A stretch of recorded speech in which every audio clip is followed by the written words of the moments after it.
تکبر کر رہے ہیں تو وہ تو خود ہی تکبر سے توبہ کرنے کی ضرورت ہے. ظلم کر رہے ہیں، جس پر ظلم کیا اسے معافی تلافی کر لے، وہ معاف کر دے گا، یہ تینوں گناہ ختم. اور پھر اس کے بعد عاجزی کے ساتھ رہیں، ماں باپ کا ادب اور احترام کریں، تکبر نہ کریں اور ظلم سے بچنے کی فکر کریں، بس پاک صاف ہو گئے، ختم. اس میں کون سی مشکل کام ہے؟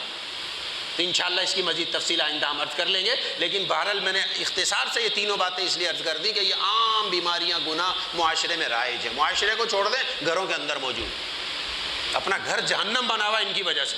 مصیبتیں آئی ہوئی ہیں، تکلیفیں، پریشانیاں، بیماریاں، یہ سب انہی گناہوں کے وبال ہیں جو اللہ تعالیٰ نے گھروں کے اندر. رہ تو ایک ہی گھر میں رہے، دل پھٹے ہوئے. بھائی آ رہا ہے ایک دوسرے سے سلام دعا نہیں، اپنے کمرے میں گیا، ادھر گیا، کوئی کسی کے ساتھ کوئی تعلق نہیں ہے الا ماشاء اللہ. وبال ہے ان گناہوں کا وبال ہے. اللہ تعالیٰ مجھے بھی ہم سب کو ان بڑے بڑے گناہوں سے خاص طور پر بچنے کی توفیق نصیب فرمائے. وآخر دعوانا الحمدللہ رب العالمین.